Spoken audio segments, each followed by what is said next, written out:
So AI just did 5 crazy things all at once.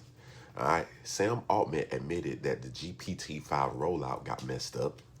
Anthropic gave its Claude chatbot the power to end the conversation to protect its own welfare. Texas opened a probe into AI chatbots making mental health claims. Oracle teamed up with Google to drop Gemini straight into Oracle's cloud, and XAI's Grok just had some spicy persona prompts exposed. Oh, and a new Google study says that nearly 90% of game developers now use AI agent. Okay? So buckle up because I'm going to make all of this make sense. Ready? What's up, everybody? It's Anthony Applewhite, and welcome back to Applewhite Intel.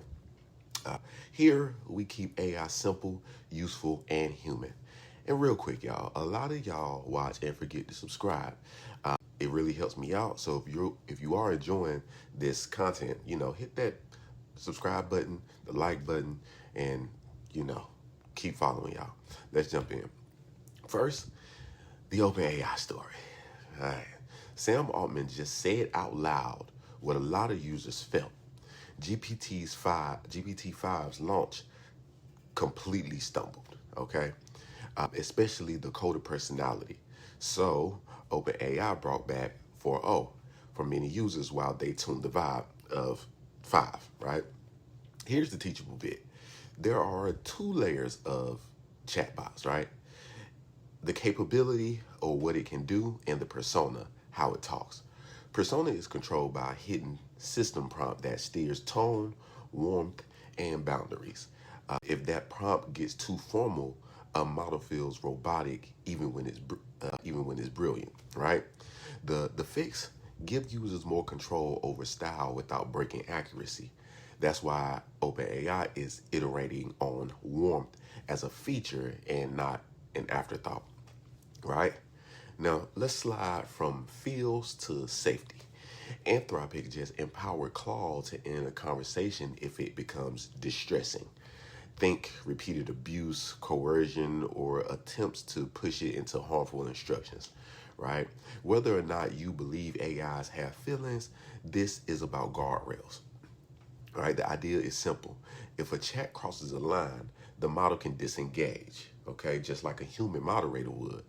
And quick vocab. People say hallucination when AI states something confidently that's false, right? They say refusal when it declines unsafe requests. And safety policy is the written list of what's allowed and what's not. Okay, got it? Good. Okay, so Claude's new behavior sits between refusal and moderation. All right, it can actually hang up. Not everyone loves the framing around AI welfare, but the practical goal is fewer harmful outputs and less abusive interaction overall. Okay, while we're here, let's talk about oversight a little bit. 1 second. Now, that's good. Texas just launched an investigation into AI chat platforms, including Meta's tools and Character.ai, over mental health claims, right? The worry is that some bots might look like therapists when they're not, or blur consent and privacy. Here's your quick primer. Therapy is a regulated service. Okay, if an app hints at diagnosis or treatment, even softly, it could be crossing into the practice of medicine territory. Okay, without a license. That's why you'll see aggressive disclaimers and tighter wording in the months ahead. If your kid is using an AI coach, assume the conversations are logged. Check privacy settings and talk about what the bot can and cannot do. Okay. Now, switching gears to a partnership that changes how enterprises adopt AI. Oracle and Google expanded their deal so Oracle customers can now run Gemini 2.5 models inside of Oracle Cloud infrastructure, right next to their finance, HR, and supply chain data. Translation: instead of copy pasting between a public chatbot and your company systems, you can call Gemini where the data already lives. Okay, 2 terms to know. OCI is Oracle's cloud, okay? Multimodal means the model can handle text, code, images, maybe even audio and video. For big companies, this is a speed boost and a compliance win.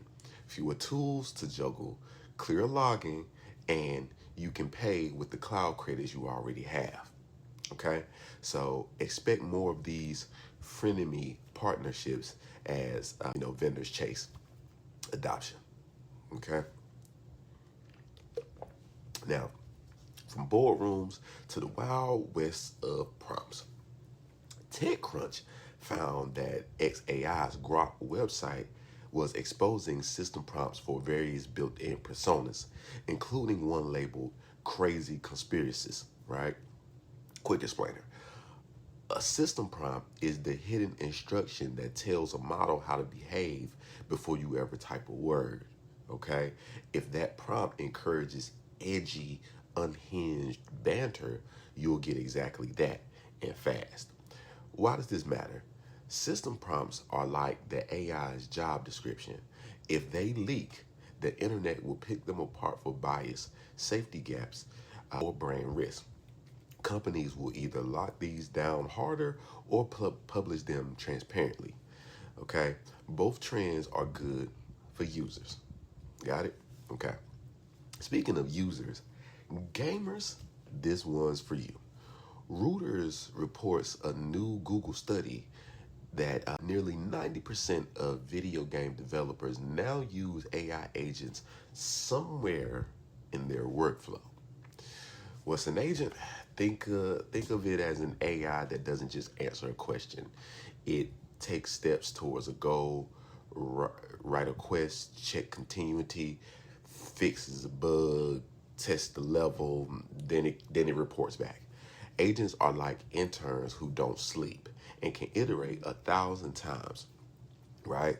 It won't replace a great designer's taste, but it can clear the grunt work so humans focus on the fun parts, okay? So expect faster updates, richer NPC dialogue, and wild emerging quests as studios lean in. All right. Now, quick lightning round to show the ripple effects. Electrobras, Brazil's largest power utility, just partnered with C3 AI to modernize parts of the grid. Better forecasts, fewer outages, smarter maintenance. Meanwhile, Arm hired Amazon's AI chip leader to supercharge its in-house silicone push. Why would you care about that? The AI boom isn't just chatbots. It's grid reliability, it's energy planning, and it's the chips inside the devices you will buy next year. Okay, so let's zoom out and stitch this together. All right. Altman's Mea Culpa's shows that vibe is a feature, right? People won't stick with the genius that feels cold, okay? Anthropic's in the chat move shows the next evolution of safety. Not just refusing a single answer, but ending a harmful interaction altogether. Texas's probe is a reminder that regulators are now reading product pages with a fine-tooth comb. If you imply therapy, expect questions, okay? Oracle and Google proves rivals will partner when customers want choice, not lock-in. Grok's promptly highlights transparency versus risk in persona design, and the gaming stack shows how agents are quietly becoming the default way to build content at scale. Put together, the theme is clear.